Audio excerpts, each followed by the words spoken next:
En 2024, une simple app mobile, c'est bien, mais une app mobile intégrée à l'OS, c'est mieux. Les widgets, les apps intense, les notifications, les intégrations voitures et bien plus font partie de l'expérience globale et méritent d'être designés. On fait un tour de ces 10 éléments trop souvent oubliés ensemble dans cet épisode.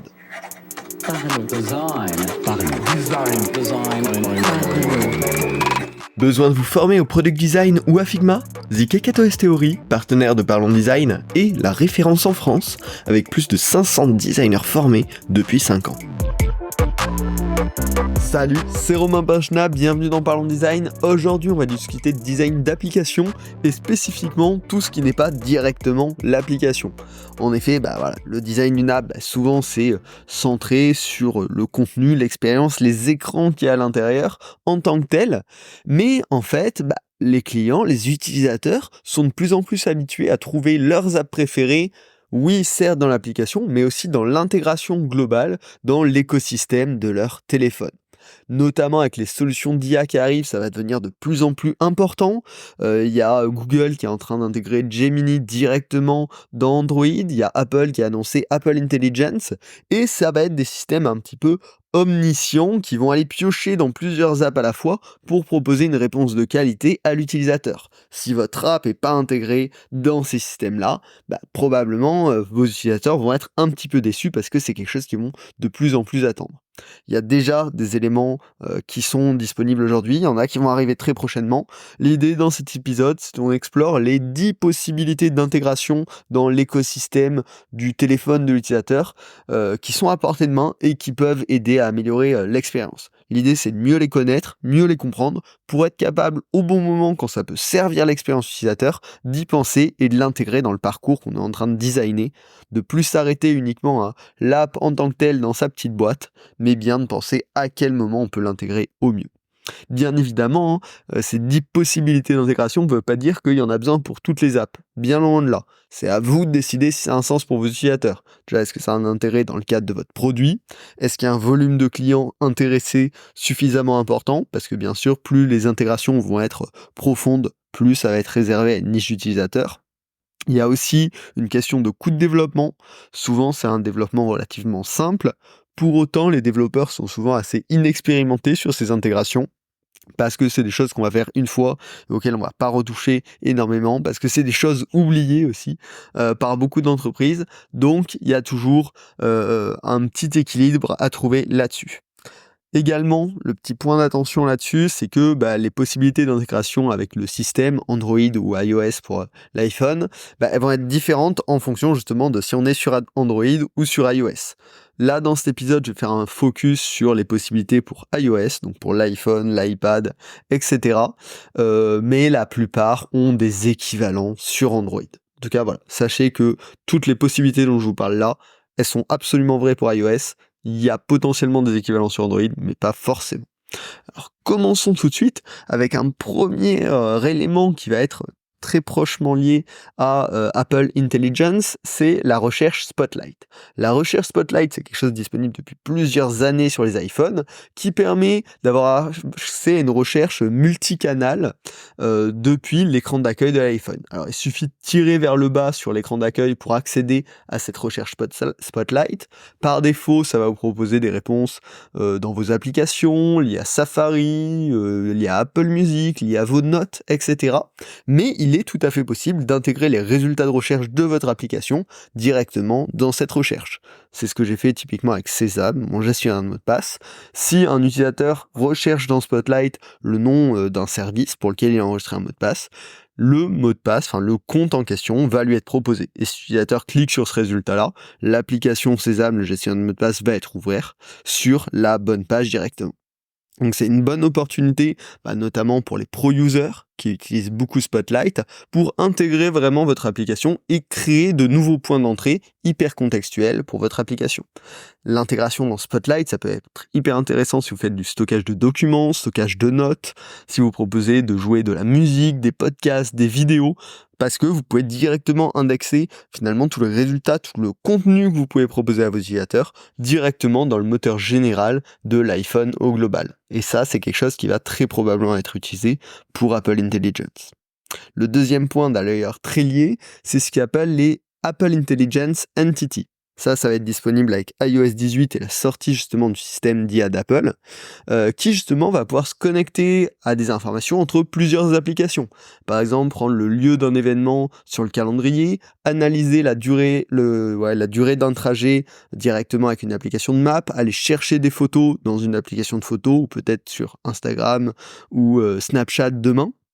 Mais pour ça, c'est nécessaire que l'OS ait accès aux informations de votre application pour que ça fonctionne.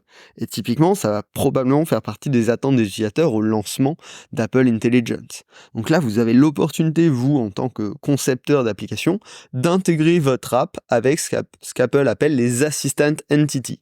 Alors, c'est pas quelque chose qui va avoir une interface visuelle directement à l'interface, mais c'est quelque chose que vous allez pouvoir déclarer dans votre code à iOS pour que vos utilisateurs puissent bénéficier des données de votre application directement dans Apple Intelligence.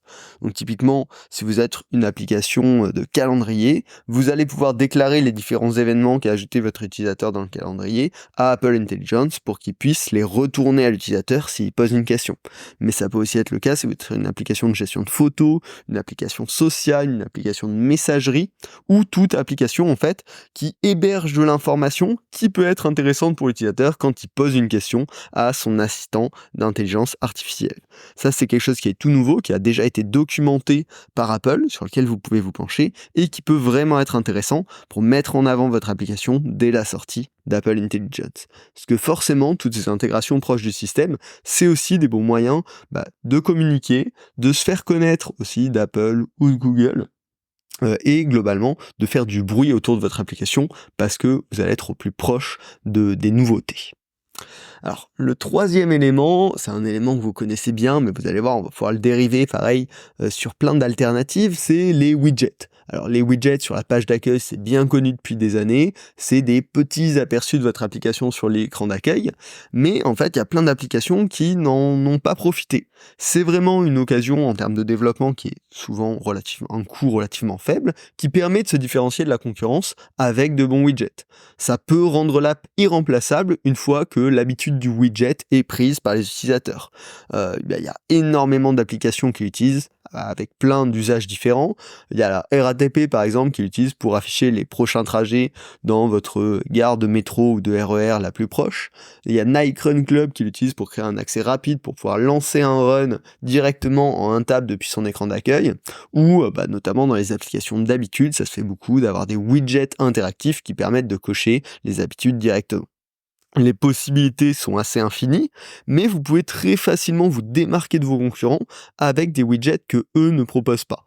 Parce qu'en fait, une fois que les utilisateurs vont adopter les widgets, ça va être ancré dans leur quotidien. Ça va être une petite info dont ils ont besoin régulièrement, à laquelle ils vont pouvoir accéder sans même ouvrir votre application. Et du coup, si du jour au lendemain ils perdraient ça, la plupart seraient assez déçus et donc ça fait un bon point de rétention. Mais ça, c'est assez classique, les widgets sur l'écran d'accueil. Est-ce que vous savez qu'il est aussi possible de développer des widgets pour l'écran verrouillé du téléphone ? C'est très similaire aux widgets classiques, sauf qu'ils sont en général plus petits et disponibles directement sur l'écran verrouillé. Là, on retrouve les notifications. Donc c'est un élément qui va vraiment être vu toute la journée par l'utilisateur et qui va permettre de vraiment faire partie de leur quotidien. Parce que on le sait, d'après les études, la plupart des gens ouvrent presque plus d'une centaine de fois, allument leur téléphone dans la journée, et donc plusieurs dizaines de fois par jour, ils vont voir l'information que vous leur proposez directement via votre widget de lock screen. Alors là, ça va être des use cases bien plus réduits, souvent plutôt pour des indicateurs évolutifs. Par exemple, ce que font les applications de météo, ce que peuvent faire des applications bancaires. On a fait ça avec Suemeria il y a quelques années maintenant. Et ça permet de consulter son solde en un clin d'œil. Bien évidemment, on a caché les informations sensibles pour que ce soit safe pour les clients, mais ça peut être également utilisé pour créer un accès rapide vers une fonctionnalité de votre application. ChatGPT notamment l'a énormément utilisé et on peut avoir directement sur son écran verrouillé un accès en un tap à ChatGPT à l'écrit ou à ChatGPT en vocal. Donc vraiment, il y a plein de use cases possibles et ça crée une prise de parti dans le quotidien des utilisateurs. Le niveau encore suivant, et ça il va apparaître avec iOS 18 qui va sortir dans les prochains mois donc sur l'iPhone, c'est la possibilité de créer des intégrations dans l'Action Control. Alors Action Control c'est quoi? Vous les connaissez très bien, c'est les boutons lampe torche et les boutons caméra qu'on retrouve également sur l'écran verrouillé. Ils sont là depuis des années, les utilisateurs ils sont bien habitués. On retrouve également des boutons d'Action Control dans le Control Center, là où on peut gérer le Wi-Fi, le Dark Mode, le fait qu'on soit en mode vibreur ou non, etc. Et bien à partir d'iOS 18, votre application va pouvoir proposer à l'utilisateur des Action Control custom. Donc typiquement, vous allez pouvoir remplacer le bouton lampe torche de l'écran d'accueil de votre téléphone par un bouton de votre application. Donc typiquement, je pense que ChatGPT va très vite s'en saisir pour créer un accès rapide vers ChatGPT directement vers ces boutons-là. Et vous aussi, vous pouvez l'exploiter de cette façon, mais ça peut aussi être utilisé pour déclencher une action directement. Ce que fait aujourd'hui l'application de gestion de la maison d'Apple, c'est qu'on peut allumer une lampe ou un élément directement via ce bouton Action Control. Donc là, c'est tout à fait une intégration pareille qui fait partie du quotidien des utilisateurs et qui peut mettre votre produit vraiment à portée de main plus que jamais de vos utilisateurs. Le niveau ultime de ça, c'est ce qui s'appelle les App Intent. C'est déjà utilisé de plusieurs manières et ça va prendre encore plus d'importance avec Apple Intelligence. Un App Intent, c'est tout simplement une action de votre app, mais qui va être déclenchable hors de l'application. On va encore prendre un exemple sur ChatGPT, mais poser une question à ChatGPT, vous pouvez rentrer dans l'application et lui poser une question, mais ils ont aussi créé un App Intent qui existe pour ça. Ça veut dire que quand on va chercher dans Spotlight ChatGPT, on va pouvoir directement cliquer sur poser une question. Et là, on va même pas rentrer dans l'application, on va être en train de lui poser une question.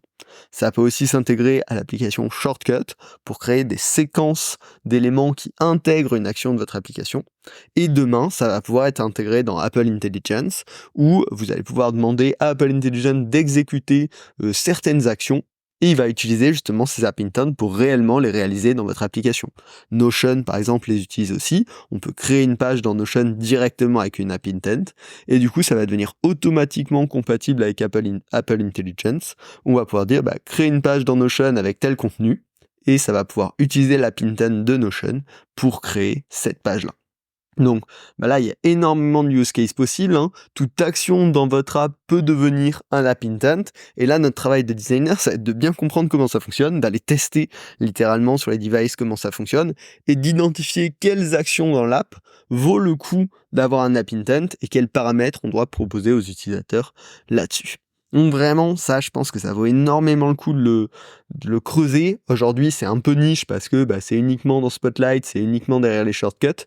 Mais demain, quand ça va être intégré dans Apple Intelligence, ça va prendre tout son sens et toute sa forme. On va pouvoir passer à la 7e composante d'une app mobile qu'on peut intégrer. Elle aussi, vous la connaissez bien, c'est les notifications. Les notifications push qu'on va pouvoir recevoir quand on reçoit un message, quand une action est exécutée, quand il y a une offre promotionnelle. Ces choses-là, forcément, c'est une bonne opportunité pour pousser des informations pertinentes aux utilisateurs. C'est souvent délégué à d'autres équipes, mais en tant que designer, on doit toujours quand même garder un œil là-dessus et penser les use cases. Parce qu'il y a plein de use cases produits qui sont hyper importants sur les notifications et qui peut faire, enfin en tout cas, qu'on doit garder en vision quand on travaille dessus. Mais tout ça pour nous emmener à la 8e composante, qui est la Live Activity. C'est une sorte de grosse notification interactive qui va rester visible sur l'écran de l'utilisateur pendant une période d'activité. L'exemple type, c'est Uber.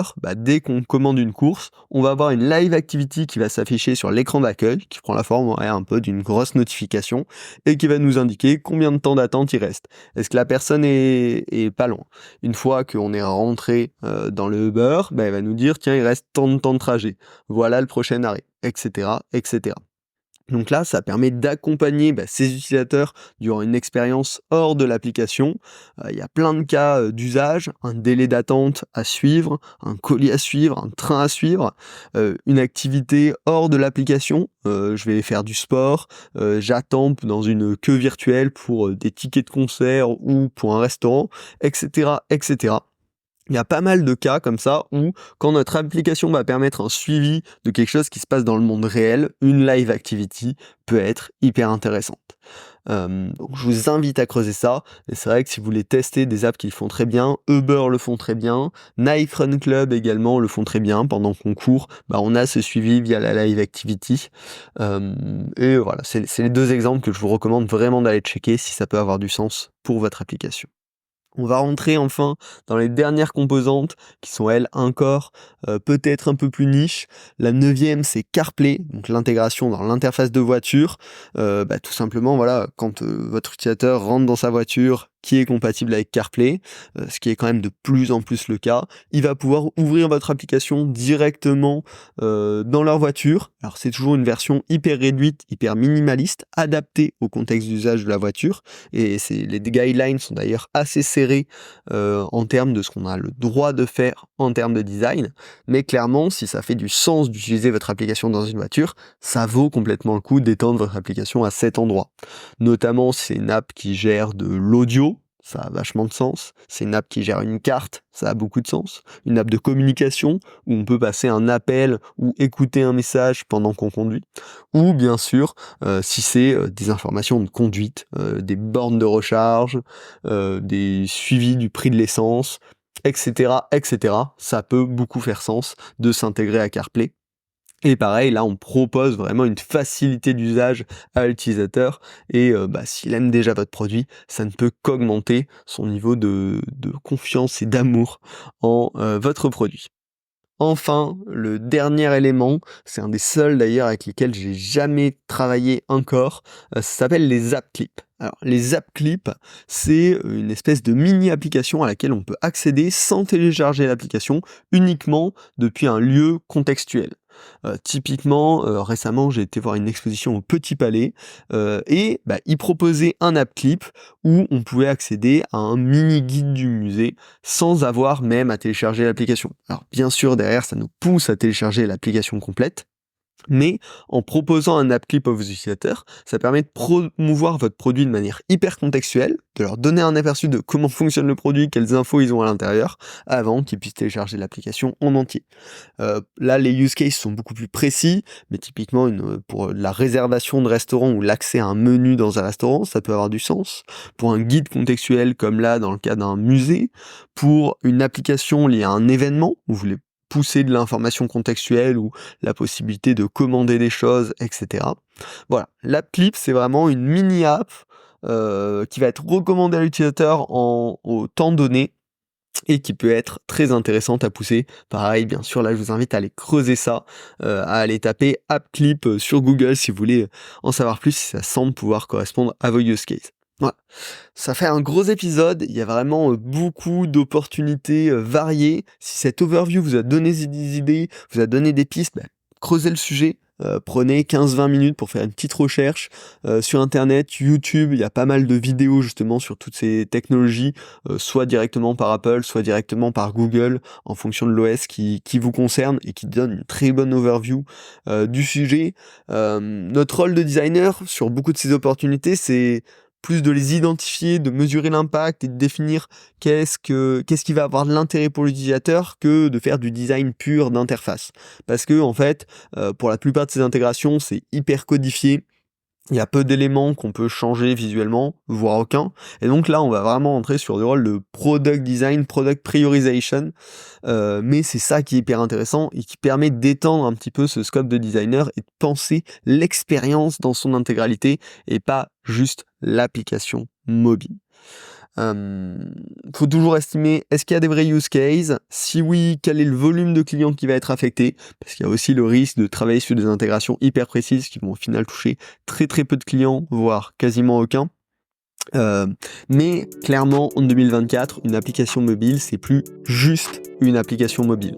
Il y a tellement d'écosystèmes avec lesquels ça doit s'intégrer, soit avec la voiture, avec l'intelligence artificielle, avec le quotidien, c'est-à-dire les widgets de l'utilisateur. Il y a énormément de choses possibles et ça devient de plus en plus un attendu de la part des utilisateurs. J'espère que cet épisode vous a plu. Si c'est le cas, pensez à vous abonner pour suivre les prochains épisodes. Pensez également à mettre une note 5 étoiles sur votre plateforme d'écoute préférée, Apple Podcasts, Spotify, Deezer, etc.